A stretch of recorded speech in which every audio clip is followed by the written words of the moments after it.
Occasion ఏదైనా location ఎక్కడైనా తెలుగువారి వేడుక అంటే ఆలివ్ మిఠాయి ఉండాల్సిందే. Hi hello welcome to Suman TV. నేను మీ రోషన్. సో సీజ్ ఫైర్ అని చెప్పేశారు. వితిన్ 3 అవర్స్లోనే మళ్ళీ పాకిస్తాను 2 నాలుగుల ధోరణి అనమాట.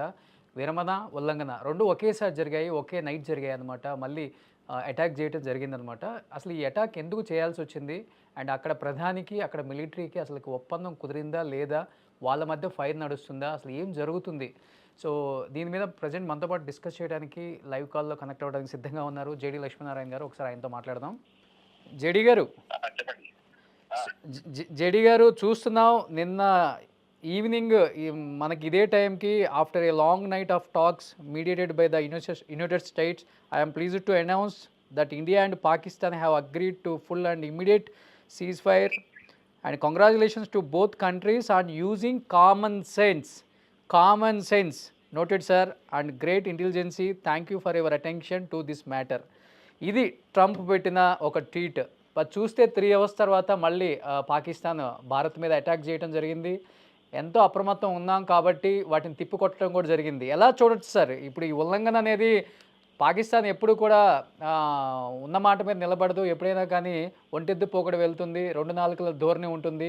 సో నక్కజిత్తులు మారి పాకిస్తాన్ అని చెప్పి అందరం చెప్తుంటాం. అది ఇంకొకసారి కూడా రుజువైంది. ఎలా చూడొచ్చు సార్ దీన్ని? ముఖ్యంగా ఏంటంటే ప్రస్తుతం అమెరికా కన్నా పాకిస్తాన్ కు చైనా దగ్గరగా ఉంది. అందువల్ల చైనా ఈ ట్రంప్ గారి ట్వీట్ తర్వాత చైనాతో పాకిస్తాన్ వాళ్ళు ఆ తర్వాత 3 గంటలకి ఈ సీజ్ ఫైర్ ఏదైతే అన్నామో దాని ఉల్లంఘన జరిగింది. ఆ తర్వాత చైనా వాళ్ళు కూడా ఏమన్నారంటే, మేము పాకిస్తాన్ సార్వభౌమత్వం ఏముందో దాన్ని రక్షించడానికి మేము పాకిస్తాన్ పక్షాన ఉంటామని వాళ్ళు కూడా అనౌన్స్మెంట్ చేయడం జరిగింది. ఓకే. సో ఈ విధంగా మనం చూసుకుంటే అమెరికాపై ప్రస్తుతం పాకిస్తాన్ పై అమెరికా కన్నా కూడా చైనా ప్రభావం ఎక్కువగా ఉంటుంది. తర్వాత ముఖ్యంగా రెండో విషయం ఏంటంటే, IMF లో మనం వాళ్ళకి అప్పు ఇవ్వకూడదని మనం ప్రయత్నం చేశాం భారతదేశం. ఓకే. కూడా IMF ఒక $2.5 బిలియన్ శాంక్షన్ చేసింది. సో ఇప్పుడు చైనా వాడు ఎలా చూస్తున్నారంటే, వాళ్ళ దగ్గర $2.5 బిలియన్ అంటే సుమారుగా ఒక 20,000 కోట్ల రూపాయలు. ఓకే. సో 20,000 కోట్ల రూపాయలతో వాటి దగ్గర ఉన్న అణ్వస్త్రాలు కాదండి, ఫ్లైట్స్ కానీ, తర్వాత వచ్చేసి ఈ మిగతా సాధన సామగ్రి అంతా కూడా కొనుక్కోవడానికి పాకిస్తాన్ దగ్గర డబ్బు ఉంది. చైనా ఎప్పుడు కూడా వ్యాపార సంబంధంలో మాట్లాడతాడు, ఎప్పుడు కూడా వ్యాపారం ఎలా వస్తుందో చూస్తుంటాడు చైనా వాడు.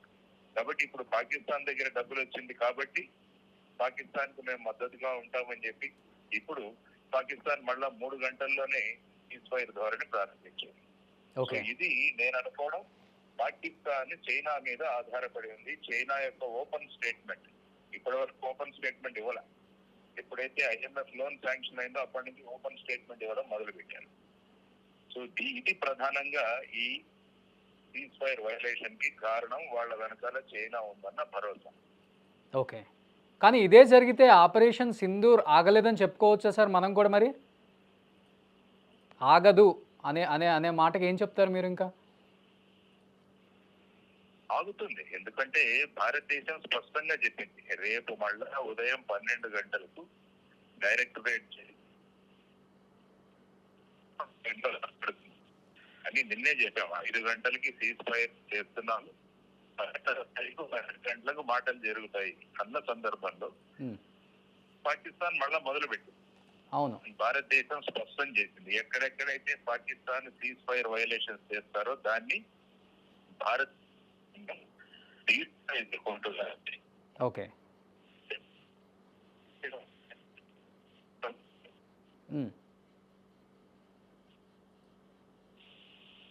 అంటే మళ్ళీ ఈరోజు రాత్రికి దాడులు ఏమన్నా జరిగే అవకాశం ఉంటుందంటారా సార్? మేబీ ఇన్ కేస్ ఇదే జరిగితే సాధారణంగా రాత్రిపూట ఈ దాడులు చేస్తూనే ఉన్నారు. ఈ రోజు కూడా జరిగే అవకాశం ఉంది. అందుకనే మనం జాగ్రత్తగా ఉంటున్నాం. వాళ్ళ దాడులు ఏదైనా జరిగితే వాటిని తిప్పికొట్టడానికి భారతదేశం సిద్ధంగా ఉంది, తయారుగా ఉంది. ఆ విధమైన భారతదేశం యొక్క శక్తి ఉంది మనకి. ఓకే.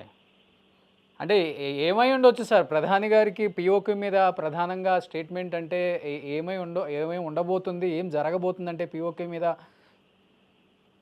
స్ట్రాటజీ అంటే ఏమని చెప్తారు అసలుకి? ప్రధానంగా ఈసారి సీజ్ ఫైర్ చర్చలు జరిగితే నా ఉద్దేశంలో ఉమ్, మనం జస్ట్ సీజ్ ఫైర్ గురించి కాదు, ఇందులో 4 డిమాండ్స్ ఉండాలని నేను నిన్న కూడా మాట్లాడాను. ఓకే. ఒక ట్వీట్ కూడా పెట్టాం పిఎంఓకి. అందులో ప్రధానమైన విషయం ఏంటంటే పాకిస్తాన్ భూభాగం నుంచి ఈ ఉగ్రవాదం అన్నది టోటల్ గా మట్టు పెట్టాలి అన్నది నెంబర్ 1 కండిషన్. దానితో పాటు ఇంటర్నేషనల్ టాస్క్ ఫోర్స్ ఒకటి ఏర్పాటు చేసి వారు మానిటర్ చేయాలి ఈ ఉగ్రవాదుల మీద చర్యలు. ఎందుకంటే పాకిస్తాన్ ప్రతిసారి మేము వాళ్ళని లేపేశాం, వీళ్ళని అరెస్ట్ చేశామని చెబుతుంటారు, కానీ అన్ని బూటకాలి. ఆ తర్వాత కొన్ని సంవత్సరాల తర్వాత మళ్ళా వాళ్ళు కనిపిస్తారు. అందువల్ల పాకిస్తాన్ భరోసా మీద, వారి చెప్పే మాటల మీద నమ్మకాలు లేకుండా ఒక ఇంటర్నేషనల్ మానిటరింగ్ ఫోర్స్ ఒకటి ఏర్పాటు చేసి అక్కడ ఉగ్రవాదం మీద పాకిస్తాన్ చర్యలు తీసుకుంటుందా లేదా అన్నది వాళ్ళు చేయాలి.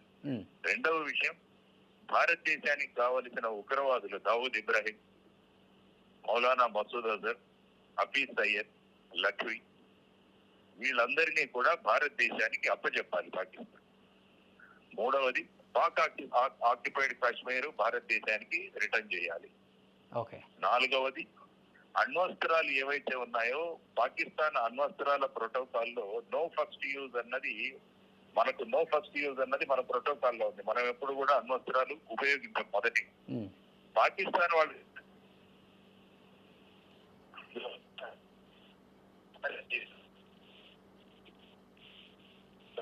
కూడా నో ఫస్ట్ యూజ్ క్లాజ్ అన్నది ఉండాలి.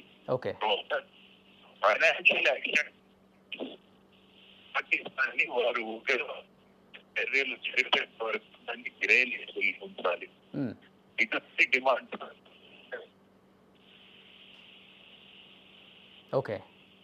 అంటే యునైటెడ్ నేషన్ అంటే ట్రంప్ కూడా విరమణ 2 దేశాలు ఒప్పుకున్నాయని ఒక ట్వీట్ చేసిన తర్వాత అది ఉల్లంఘన చేసింది కాబట్టి పాకిస్తాన్ వాళ్ళ మీద ఏదైనా యాక్షన్ తీసుకునే అవకాశం ఉందంటారా? ఆ కంట్రీ మీద ఛాన్సెస్ ఉంటాయా సార్ ఏమన్నా? ఇవే ఒక చట్టాలు బట్టి జరగవు. ఇది only understanding between 2 nations. Trump ఇప్పుడు రష్యా మరియు ఉక్రెయిన్ వాళ్ళు సీజ్-ఫైర్ చేయాలి, యుద్ధం ఆపాలని చెబుతూనే ఉన్నాడు, కానీ అవ్వట్లేదు. కాబట్టి ఆయన మాటను పెద్దగా సీరియస్ గా పట్టించుకోవట్లేదన్నా తెలుస్తుంది మనకి. ఎందుకంటే ఆయన ఒక రోజు భారతదేశం ఏదైనా చేయొచ్చు అంటారు, రెండవ రోజు 2 దేశాలు మాకు స్నేహపూరితమైన వాతావరణం ఉందంటారు ఆయన. సో ఈ విధమైన పరిస్థితులలో మరి ఎలా చూడాలి అన్నది మనం ఆలోచించాల్సిన విషయం. ఓకే. కానీ అదే జరిగితే ఈరోజు రాత్రి ఆపరేషన్ సింధూర్ 3 ఉండబోతుంది అనుకోవచ్చా సార్ మనం కూడా? ఎందుకంటే వాళ్ళు మేము ఏమాత్రం తగ్గం అంటే చైనా ఒక దోమల బ్యాట్ తెచ్చుకుంటేనే 6 నెలల కన్నా ఎక్కువ పనిచేయదు సార్. వాళ్ళ మీద ఆధారపడి వాళ్ళు మన దేశం మీద విరుచుకుపడుతున్నారు మళ్ళీ. సరే ఏం చేయలేము అనుకుంటున్నారా? మనం చేస్తే ఎంత మేరకు చేయొచ్చు, మన దెబ్బ ఎలా ఉంటుందో కూడా ఆల్రెడీ ఆపరేషన్ సింధూర్ 1, సింధూర్ 2తో కూడా చూపించాం. అక్కడ ఫస్ట్ 9 ప్లేసెస్, తర్వాత 8 ప్లేసెస్ మీద, కరాచీ మీద, అన్నిటి మీద మన సత్తా ఏంటో చూపించాం. చైనాని పెట్టుకొని, చైనా సపోర్ట్ని పెట్టుకొని భారత్ మీద ఒంటెద్దు పోకడి వెళ్తుంది కాబట్టి మన దెబ్బ ఆపరేషన్ సింధూర్ 3తో చూపిస్తే తట్టుకోగలదా అసలు పాకిస్తాన్? తట్టుకోలేదని వాళ్ళకి తెలుసు, కానీ వినాశకాలే విపరీత బుద్ధి. అందువల్ల వాళ్ళు ఏదైనా చేస్తే భారత్ దాన్ని ధీటుగా ఎదుర్కొంటుంది. భారత్ చర్యలు ఆల్రెడీ చూస్తున్నారు వాళ్ళు. కాబట్టి ఆ సాహసాన్ని వాళ్ళు చేస్తున్నారంటే పాకిస్తాన్ అండ చూసుకొని చేస్తున్నారన్నది మనకు తెలుస్తుంది. కానీ పాకిస్తాన్ వాళ్ళు ఇచ్చిన డిఫెన్స్ సిస్టమ్స్ అన్ని కూడా ఫెయిల్ అయ్యాయి. సో వాళ్ళు ఇక వాళ్ళ గొయ్యి వాళ్లే తవ్వుకుంటున్నారు కాబట్టి వాళ్ళు దేవుల్లోనే లెసన్, వాళ్ళు గుణపాఠాన్ని నేర్చుకుంటారు ఖచ్చితంగా. అండ్ ఇంకొకటి కూడా వినిపిస్తుంది, అక్కడ ప్రధానికి అండ్ చీఫ్ ఆర్మీకి కూడా తగ్గాపోతు నడుస్తుంది. అసలుకి ప్రభుత్వం మాట వినట్లేదు ఆర్మీ చీఫ్. సో మా ఇష్ట ప్రకారమే వెళ్తాము, యుద్ధం ఆపే ప్రసక్తే లేదని చెప్పేసి ఒంటెత్తుపో కూడా వెళ్తున్నారనే మాటలు కూడా వినిపిస్తున్నాయి. అదే విధంగా చూడొచ్చు. అక్కడ ప్రజాప్రభుత్వం లేదు పాకిస్తాన్ లో, మిలిటరీ ప్రభుత్వమే. పేరుకు ప్రధానమంత్రి, రక్షణ మంత్రి వీళ్ళు ఉన్నారు, కానీ నడిపించేదంతా కూడా ఆర్మీ. ఎందుకంటే ఈ ప్రధానమంత్రి, రక్షణ మంత్రి వాళ్ళు మాట్లాడుతున్నప్పుడు భారతదేశం 2-3 విమానాల్లో మేము కూల్చాము అన్నారు. ప్రెస్ వాళ్ళు అడిగారు దీనికి ప్రూఫ్ ఏంటంటే సోషల్ మీడియాలో వచ్చిందంట. అంటే ఒక దేశ ప్రధాని, ఒక రక్షణ మంత్రి సోషల్ మీడియా మీద ఆధారపడి ఉన్నారంటే ఆ దేశం ఎలా ఉందో మనకు తెలుస్తుంది. సో అది కాబట్టి పాకిస్తాన్ ని మొత్తంగా జనరల్ ఆసిఫ్ మునీర్ నడిపిస్తున్నాడు ఇప్పుడు యుద్ధాన్ని. అది స్పష్టం. ప్రధానమంత్రి, రక్షణ మంత్రి ఓన్లీ పైన కనిపించే ముక్కోట అంటే ఈ బొమ్మలే అంతే, ఆట బొమ్మలు. ఓకే. సో మన త్రివిధ దళాలు తీసుకునే డిసిషన్ ఎలా ఉండబోతుంది అంటున్నారు ఇవాళ నైట్కి? వాళ్ళు ఏమాత్రం తగ్గరు కాబట్టి ఇంకా ఎక్కడెక్కడైతే స్ట్రైక్ చేస్తారో వాటిని ధీటుగా ప్రత్యుత్తరం ఇస్తారు. ఉమ్, ఆ తర్వాత భారతదేశం ఉగ్రవాదం మీద చర్యలు కంటిన్యూస్ గా తీసుకుంటూనే ఉంటుంది. ఓకే. కాబట్టి ఇంకా ఎక్కడైనా ఉగ్రవాద చర్యలు, ఎందుకంటే ఈ ఈ రోజు ఐ థింక్ ఒక సెక్టర్ లో వచ్చి వాళ్ళు ఒక ఉగ్రవాదులు ఒక చోట దాడి చేస్తే మన సెక్యూరిటీ ఒక సెంట్రీ కూడా ఇంజ్యూర్ అయ్యడం జరిగింది. ఐ థింక్ అక్కునూరు అనుకుంటా, అవును అవును. నగరోట. ఓకే. కాబట్టి దానికి విరుద్ధంగా ఇప్పుడు కాశ్మీర్ లో ముఖ్యంగా కొన్ని జిల్లాలలో మన వాళ్ళు యాంటీ టెర్రర్ ఆపరేషన్స్ కూడా మొదలు పెట్టారు. ఓకే. సో ఆ సందర్భంగా టెర్రరిజం, ఉగ్రవాదం మీద భారతదేశం యొక్క చర్యలు కంటిన్యూస్ గా నడుస్తూనే ఉంటాయి. ఓకే. అందులో there is no doubt. Okay. కానీ ఇదే కొనసాగితే ఆపరేషన్ సింధూర్ 3 ఇవాళ నైట్ 12 గంటల తర్వాత చూడొచ్చు అనే దానికి చాలామంది చాలా రకాలుగా చెప్తున్నారు. కాబట్టి యాజ్ పర్ అనలైసిస్ మీరు ఏమనుకుంటున్నారు? ఏం జరగబోతుంది అనుకోవచ్చు? నేను క్లియర్ గా చెప్పాను ఏంటంటే అసలు యుద్ధం జరగకూడదు, కానీ భారతదేశం యొక్క ఉగ్రవాదం మీద చర్యలు కంటిన్యూస్ గా తీసుకుంటూనే ఉండాలి. ఎందుకంటే మనం ముఖ్యంగా చెప్పాం, ప్రధానమంత్రి గారు చెప్పారు, ఈ సంఘటన వెనకాల ఉన్న వ్యక్తులని, వాళ్ళ సపోర్ట్ చేసిన వాళ్ళని, కుట్రదారులను భూమి మీద ఎక్కడున్నా కూడా వాళ్ళని బయటికి తీసుకొస్తాం. కాబట్టి వాళ్ళు దొరికేంత వరకు వాళ్ళ నాయకులు ఎవరైతే ఉన్నారో మౌలానా మసూద్ అజర్ గాని, హఫీజ్ సయీద్ గాని, వీళ్ళు దొరికేంత వరకు భారతదేశం చర్యలు తీసుకుంటుంది. ఓకే సార్, ఈ యుద్ధం ఇలాగే కొనసాగితే పీఓకేని ఆక్రమించుకునే అవకాశం ఉందంటారా భారత్కి ఈసారి? ఇంకా ఇలాంటి అవకాశం పోతే మళ్ళీ దొరకదని కూడా అందరూ చెప్తున్నారు. కాబట్టి this is the right time అని చెప్తున్నారు. కాబట్టి ఈజ్ ఇట్ పాసిబుల్? పీఓకేని ఆక్రమించుకోవడం అంటే ఇంకొక 53 లక్షల మందిని భారతదేశంలో కలుపుకోవడం. యాక్చువల్ గా పీఓకేలో పరిస్థితి ఎంత దారుణంగా ఉందంటే అక్కడ ఉన్న యువతరం పాకిస్తాన్ ప్రభుత్వానికి విరుద్ధంగా మొన్న 5 లక్షలతో ఒక పెద్ద మీటింగ్ జరిగింది. ఎందుకంటే అక్కడ ఉద్యోగాలు లేవు, ఏమీ లేవు. ఇటు పక్కన చూస్తే మన కాశ్మీర్ లో బ్రహ్మాండంగా టూరిజం డెవలప్ అవుతోందని వాళ్ళందరూ కూడా అక్కడ పెద్ద మీటింగ్ పెట్టి ప్రభుత్వానికి విరుద్ధంగా నిరసనలు ప్రకటించారు. ఓకే. సో ఇటువంటి తరుణంలో పాకిస్తాన్ లో ఉన్న పీఓకేలో ఉన్న వాళ్ళందరూ కూడా మాకు పాకిస్తాన్ వద్దు, మేము భారతదేశంలో కలిసిపోదామన్న అటువంటి వాతావరణాన్ని మనం సృష్టించగలిగితే అప్పుడు మనం కలుపుకుంటే ఏమవుతుందంటే వాళ్ళు భారతదేశం మీద ఆధారపడి ఉంటారు. ఓకే. లేకుంటే ఏంటంటే బలవంతంగా వాళ్ళని వెళ్ళి ఆక్రమించుకుంటే ఏమవుతుందంటే అక్కడ మళ్ళా వాళ్ళ చర్యలు మొదలవుతాయి. లేకుంటే మనకున్న ఆర్థిక నిధులన్నీ కూడా అక్కడ పెట్టాల్సి వస్తుంది. ఓకే. సో ఆ విధంగా చేయగలిగితే ఫైనల్ గా అవి జరగబోతుంది. పాకిస్తాన్ 5 ముక్కలుగా విడిపోతుంది చూడండి త్వరలో. అవును.